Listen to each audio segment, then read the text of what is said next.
profound. As I sit here and reflect on what might have been the best year of my life, the only word I can think of to fit is profound.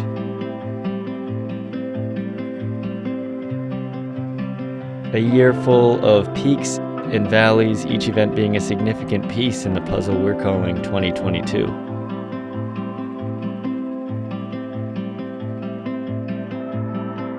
But it wasn't any glamorous vacation or anything extravagant that made 2022 so impactful, not even in the slightest. This year, I broke barriers and grew in ways that I didn't even know existed. In February, I surpassed 100,000 subscribers, a number that is just baffling to even try to put into perspective.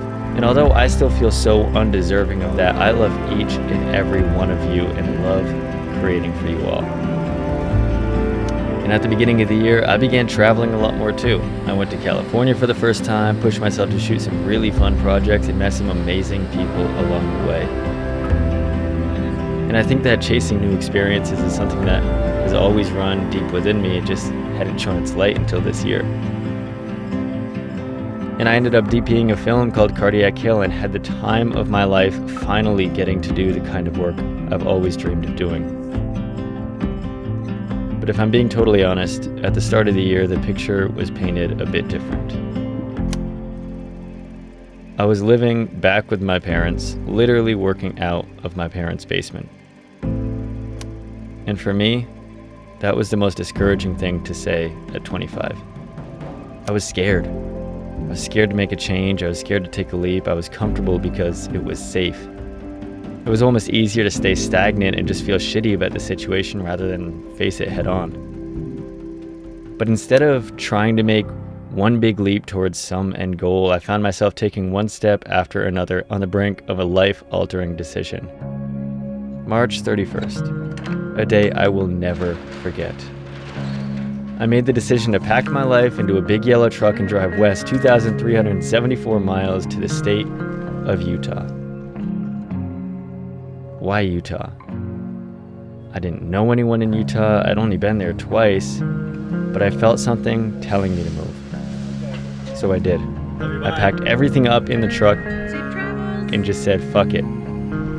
I took a risk. And even though it may not have felt like it as I drove across the plains of the Midwest, the best decision of my life was being written in real time. So we're back to where we started. So dancing in the garden. Underneath the stars, just hoping in our hearts, maybe we'll get it right this time. I didn't expect it, but Utah was soon to be a place that would feel like home. I mean, it's beautiful, like gorgeous. Something that could never, ever get old.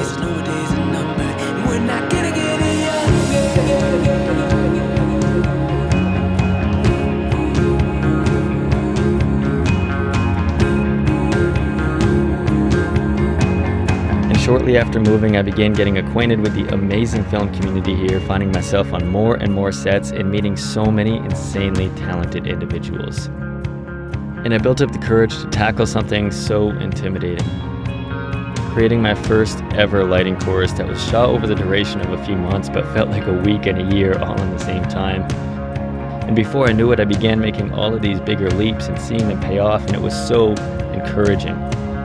Everything I used to dream of doing, I thought was a fairy tale, was happening right in front of me. But it's not a true fairy tale without the girl.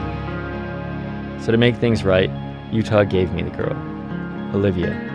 A human that is so amazing, full of love, and has such an optimistic look on life. Someone that is just as down for my spontaneous bullshit as I am. But sorry to get carried away. I was listening to Taylor Swift when I wrote that part. But I think I should mention that moving to Utah and all of the beauty that came with it didn't come without sacrifice. Making the decision to move was the hardest decision I've ever made. And not until driving somewhere in the Midwest did I fully realize that even though so many doors were waiting open for me, I was leaving so much behind. My home, my family, friends, all with hopes that Utah had something good for me.